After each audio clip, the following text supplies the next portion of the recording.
आता बघा भारतातील ऋतूंची विभागणी हे माहिती आहे तुम्हाला. हवामानाचे प्रमुख 4 टप्पे असतात.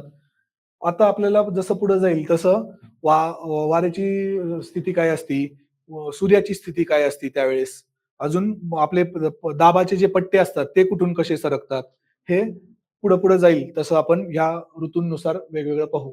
म्हणजे 4 प्रमुख टप्पे उन्हाळा, मान्सून, हिवाळा त्याच्यानुसार कसा ह्याच्यात बदल होतो लेयर्समध्ये वातावरणाच्या, हे नंतर पाहणार आहे. सुरुवातीला फक्त काय समजून घेऊ, कोणते 4 प्रमुख अ, ऋतू आहेत. पहिला कोणता?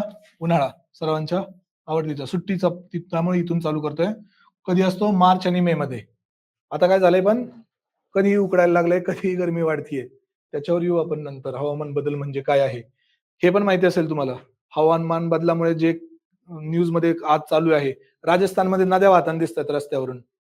राजस्थानमध्ये खूप जास्त पाऊस पडतोय आणि पूर आलेला आहे. नसेल तर बातम्यांमध्ये पाहत जावं आता. ठीक आहे?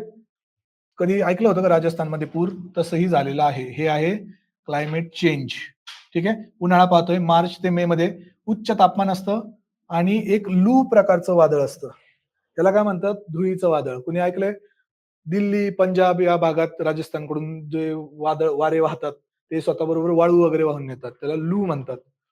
लू वादळ हे उन्हाळ्यात येतं तिथे. ठीक आहे. उन्हाळा मार्च ते मे तापमान जास्त आणि लू प्रकारचं वारे वाहतात दिल्ली, पंजाब या भागात. नंतर सर्वांना माहिती आहे तो मान्सून म्हणजेच पावसाळा. आता पावसाळ्याचं कसं असतं जून ते सप्टेंबर मान्सून हे माहिती आहे सर्वांना आणि नंतर काय इथं जूनला पेरणी होती सगळं माहिती आहे खरीप पिकं, रब्बी पिकं काय असतात, पावसाळ्यावर अवलंबून कोणते असतात आणि पाऊस कशामुळे पडतो आपला नैऋत्य मोसमी वारे. नैऋत्य दिशेकडून जे वारे भारताकडे येतात त्याला नैऋत्य मोसमी वारे म्हणतात आणि परतीचा जो पाऊस असतो, तो आपल्याकडे महाराष्ट्रात नाही पडत, तामिळनाडूच्या किनारपट्टीवर. तो कोणता असतो? ईशान्य मोसमी वारे. हे नैऋत्यकडून कसं पूर्ण भारतभर पाऊस पडतो आणि हे कुठून आलेले आहेत खाली हिंदी महासागर वरून भारताकडे येतात. पण जे परतीचे वारे असतात ते ईशान्येकडून असे येतात आणि ते कुठून बंगालच्या उपसागरामधून बाष्प गोळा करतात आणि तामिळनाडूच्या थोड्याशा किनारपट्टीवर पाऊस पडतो. म्हणजे तामिळनाडूला वर्षातून 2 वेळा पाऊस मिळतो. तामिळनाडूमध्ये नदी कोणती आहे? कावेरी नदी बारमाही नदी आहे. त्याचं कारण विचारलं होतं. मी काय म्हटलं मगाशी, हे सगळे जे द्वीपकल्पावरील नद्या आहेत, त्या काय आहेत हंगामी आहेत.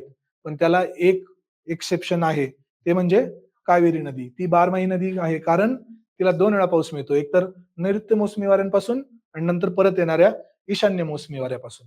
ठीक आहे, मान्सून झाला. नंतर आता शरद ऋतू. हा नवीन एक तुम्हाला पॉइंट मिळेल एन-सी-ई-आर-टीमध्ये. इथे काय होतं शरद ऋतू म्हणजे कोणता असतो? October, November. कधी दिवाळीच्या आसपास, त्याच्या आधीचा काळ. तिथे काय होतो हंगामी पाऊस पडतो आणि परतीचं मान्सून असतो. तामिळनाडूत पाऊस आता जे सांगितलं तुम्हाला मी. हे शरद ऋतूमध्ये तामिळनाडूत पाऊस पडतो. परतीचा पाऊस जो ईशान्य मान्सून वाऱ्यापासून पडतो. हा कळला शरद ऋतू 2च महिन्याचा असतो ऑक्टोबर आणि नोव्हेंबर आणि नंतर येतो तो हिवाळा. तो कधी असतो? नोव्हेंबर ते फेब्रुवारी, थंड व कोरडा. पावसाळा, हिवाळा, उन्हाळा हे माहिती असेल तुम्हाला. शरद ऋतू वेगळा प्रकार आहे. ऑक्टोबर ते नोव्हेंबरमध्ये तिथं परतीचा पाऊस पडतो, जो तामिळनाडूमध्ये म्हणजेच कावेरी नदीच्या खोऱ्यात पडतो.